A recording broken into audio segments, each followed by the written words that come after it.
Hi guys! If you're new here, my name is Anna Marie and I love to talk about books, and am I gonna be able to do this?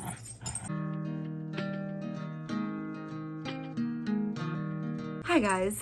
If you saw my booktube freak out, make out, wait, I'm sorry, I'm a little distracted. I've got my sister's puppy down here and her name is Remy and she's very active and very cute, but I'm watching her, I'm babysitting her while my sister works, and she likes to play tug of war. So that's what we're doing with her. Very cute. I think it's a goose. Is this a goose? Can you tell? It's a goose. So we're playing tug of war and it's distracting me, but she was taking a nap. She's not anymore, obviously. So since I haven't videoed in a while and I want to video, she's gonna be joining us today and I hope that's okay. Might hear some growling in the background or her little collars making noise. I'm sorry if that bothers you. So I'm doing a very late May wrap up. It is now July the 1st. And it's been a hectic summer, I'm not gonna lie. I moved, yeah, and just kind of like trying to figure out what's happening with life. So I haven't really recorded that much. I've been reading a ton. I haven't recorded any of that though. So I wanted to come back and do a super quick off the cuff May wrap up. Please don't knock this over. Thanks. Okay. Hi, Remy. I'm so sorry. So I'm literally just going to look at my Goodreads to see what I read in May and talk about it. It's not going to be very put together. We're doing the thing. Officially, the first book I read in May is Catching Fire, but I finished it on May 1st. So the majority of it I read in April, so I'm not gonna count that one. Obviously, I love it.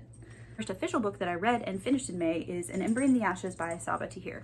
An Ember in the Ashes is it's a Middle Eastern fantasy that is kind of based off of ancient Rome, in that there is a very oppressed community that is, they kind of thrive on knowledge. They're very scholarly, and that's basically their belief. And then they also have a very oppressive empire that is ruling over them, and if you go against this empire, you're killed, arrested for treason. It's very cruel and oppressive. So we're following two characters. The first is Laya, or Leia, I'm not really sure how to pronounce it. As far as she knows, she is just the daughter of two members of this oppressed scholarly community. Her parents, however, have been killed, and she discovers that they are the leaders of a rebellion. And her older brother starts to take part in some kind of sketchy things, and at the beginning of the novel, he is arrested. And that's not a spoiler because it's kind of given to you. And so she has to figure out a way to get into, to kind of infiltrate the prison where he was arrested. Hey, stop biting that. The prison where he was taken, and to free him. In order to do that, she has to become a part of this rebellion in exchange for information about the empire that she is infiltrating. They are going to help find her brother. So that's where we start. And then we are also following Elias, who is a young soldier for this empire.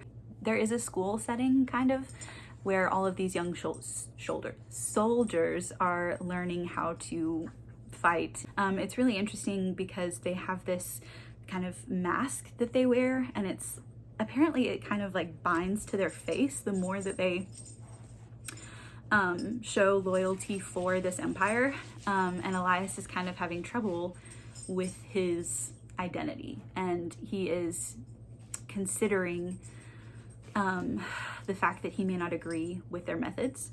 We follow Elias and Laya, and they do cross paths at some point because Laya is now a sort of handmaiden for the leader of this school and these soldiers. Next book I read in May was The Throne of Glass. So I'm doing a reread with a couple of other booktubers. Some of them have read it and some of them have not, but I have read the series and this is my first reread ever. The first time I read this series, I'm sorry.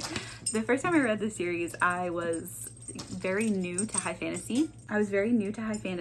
And this was just catnip for me. I loved it. I ate it up. I read it very quickly, and I didn't really see any flaws with it the first time until I started reflecting on the actual... I recognized all the flaws that there were with the series, because there are a lot. That doesn't mean I enjoyed it any less. It does mean that I am aware of those flaws.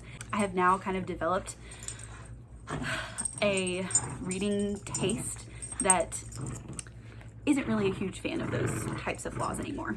And they're just tropes that are usually significant in YA fantasy books, and there's not a problem with them. Tropes are popular for a reason. I've just kind of gravitated away from some of them. So nonetheless, I am reading Throne of Glass series again, and I read the Throne of Glass in May. My second read through was not, I mean, it was entertaining. It was very quick and easy to read. I had some problems with the romance. I don't think there should have been a love triangle. I think the love triangle was 100% pointless. A lot of people will disagree with me on this because I actually fall on the unpopular side of that love triangle. I actually fall on the Kale side of the love triangle, which is a very unpopular opinion. But I just don't see her with Dorian. I don't really get their chemistry. I don't think they had any. So yeah, it was very cliche. The whole book was very cliche. I can see why a lot of people don't love Selena's character because she is extremely self-centered, but she has been through a lot. And sometimes when you have experienced a lot of trauma, it is common that you are only focused on yourself. Look at Remy. She's crazy. I'm so sorry. Yep. This is fun. And then I read Mockingjay after that. I wanted to do a reread of the Hunger Games trilogy before A Ballad of Songbirds and Snakes came out. And I loved doing a reread. It's been such a long time since I read that series, and it is as beautiful, if not more, meaningful this time around because I'm older and I can see the impact of those books and those characters. So I enjoyed that so much. 5 out of 5 stars. And I read Twilight. So I also am doing a reread of Twilight because Midnight Sun is coming out later this year.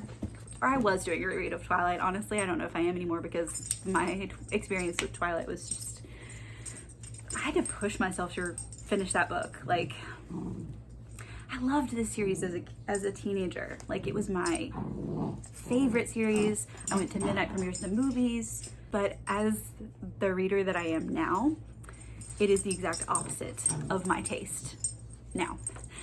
I will forever love the Twilight fandom, but I just know that New Moon is next, and New Moon is my least favorite in the series by far. So Twilight was fine. Like, I enjoyed going down memory lane, feeling all of those nostalgic feelings that I had when I was a teenager reading the series. It was enjoyable. I might skim through New Moon and then just go immediately into the last two. Then I read A Ballad of Songbirds and Snakes.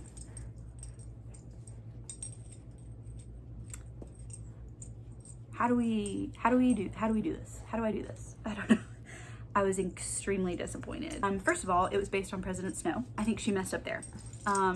That's the first thing. When she decided to make it based off President Snow, I'm so sorry if it's shaking, she put a lot of pressure on herself immediately because we expect a lot from villain origin stories. We did not get a lot from that villain origin story because there is no way that based on the events of the book, just this book, that President Snow became who he was just based on the events of the book. So I just feel like we didn't get enough of that development into his evil, cruel villain character just from the book. Like, he fell in love. There might be spoilers for this if you haven't read it if you haven't read it. So I'll put spoilers up when there are spoilers, and I'll take the spoilers down, the word spoilers down when I'm done. He falls in love with a girl. He decides he's against the Capitol. Then he reconsiders, kills a guy or 2 or 3, figures out that the girl might be betraying him, decides to betray the girl, then is recruited as the top evil student at evil school. The end. Like, what? I don't understand that. I just didn't think it gave us enough of what we needed to understand his character. There were some parts that I liked. The poetry / song lyrics, loved that. Hated that the narrator of the audiobook read them. I wish that the book could have been done on another character. Mags, Hey Mitch. Who else? I would have even taken Effie. Like, come on. I really would have loved Joanna. Finnick. Who else? Anyone else. Literally anyone else. Because this villain origin story just was not what it needed to be. So after Ballad of Songbirds and Snakes, I picked up the first volume in the Full Metal Alchemist series. I don't know what you call it. I'm a new manga reader. I loved it. It's so much fun. It took a while for me to get used to this new medium because I usually just kind of quickly read the words.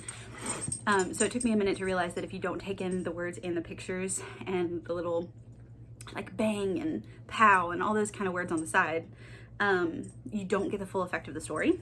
So that took a minute to get used to. But when I did, it was all the more enjoyable because of that. I love the relationship between the two characters. I love that there is a deeper story behind their relationship, but they also have this kind of light and witty and fun back and forth, all the while searching for a way to return them both back to normal. So I loved it. Then I read The Way of Kings by Brandon Sanderson. The Way of Kings by, oh, here she is. The Way of Kings by Brandon Sanderson. I'm gonna stay focused. We're gonna do this. What brilliance is inside of that man's head that he could write a book like that? What is inside? I don't know. I'll start with the characters. Every single character in this book fascinated me. They were so well developed. A lot of the book was character focused because we're in the first book of an epic series, high fantasy series. Very character based because we are in the very beginning of the world development and just learning about the way this world works, the way the characters work in society, kind of the social hierarchy of their world. So as we learn about that, we're also learning about the characters and their personalities and their backstories. So I used to think that I was not a fan of character-driven stories, but this one blew me away. I was so drawn into it that I was never bored. And I know a lot of people say that they were, and I understand that, but I'd never found myself being bored because I always wanted to spend more time with these characters. They were just that interesting, and he is just so good at drawing you in and making you feel like you're so connected to these characters based off of their emotions and the way they deal with things. Like Kaladin, he feels emotions so deeply, and he feels so much empathy and so much guilt and responsibility for everyone around him that it just makes me want to, like, I can't. I just want to give him a hug.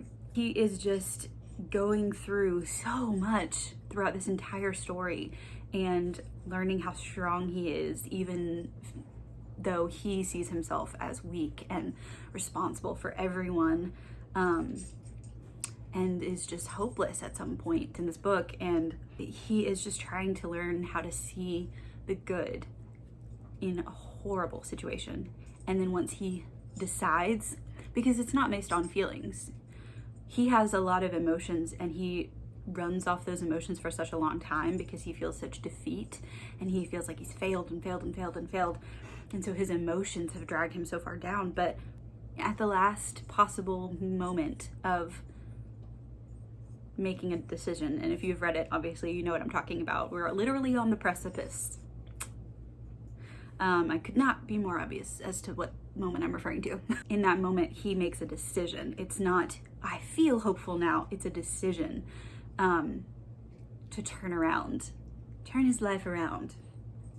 Wow, I'm being super obvious. But in that moment, he decides not only for himself, but for the men in Bridge 4 that he's going to show them how to be hopeful too. Give them something to believe in, even if he is having a hard time believing in anything too. Like, oh, that is so powerful. I don't think I've ever read a better representation of depression and guilt and hopelessness, and then trying and searching for something, and then feeling that moment of one more time, just one more try. I don't cry a lot, but it's emotional because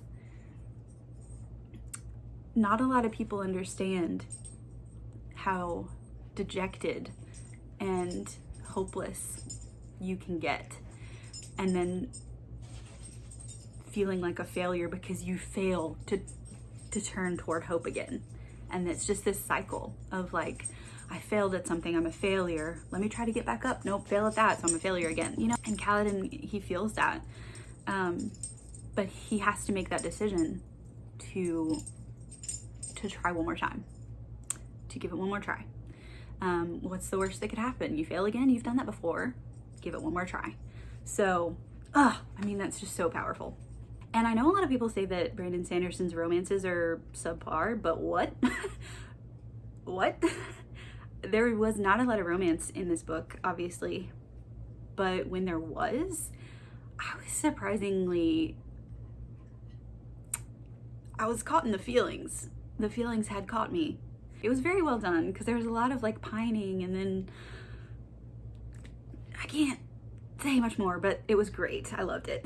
And the ending just made me so ready for Words of Radiance, which I have already started and I'm reading right now. Okay, then I read Grey Sister, which is book 2 of the Book of the Ancestor trilogy.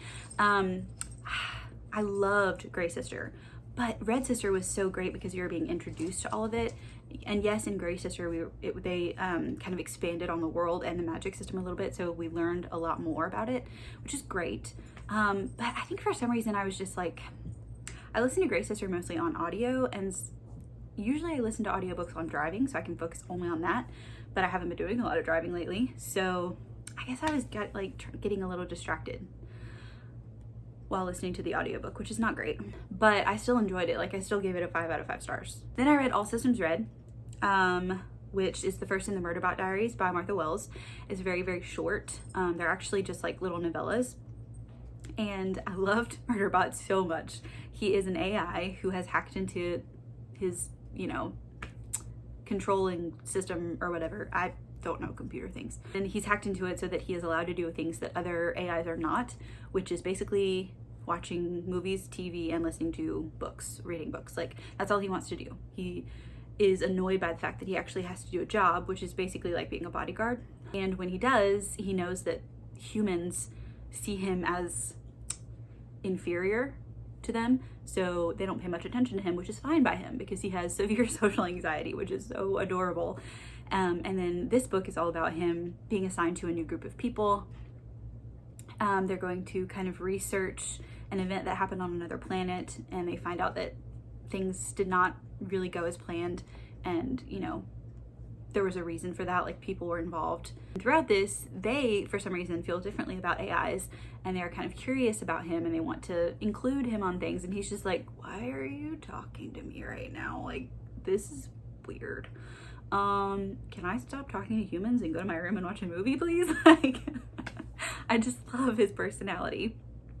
So I can't wait to get into the second one. And I think she just came out with like an actual novel for the Murderbot Diaries, because the rest of them I know are novellas. Those are the books I read in May. I can't remember how many it is. 10, but technically 9, because I started the first one in May and finished it. I started the first one in April and finished it in May. Okay. This was chaotic. I'm really sorry if Remy got all up in this area and bothered you. But that was May. I had a good month. It was kind of slow. I was kind of in a slump, but I still tried to push through and read a lot. Yeah, thank you so much for watching. I'm so sorry if Remy annoyed you. We're just here doing what we can. I've missed recording and I've missed talking about these books with people. So I hope you enjoyed it, and I will see you guys again next time. Bye.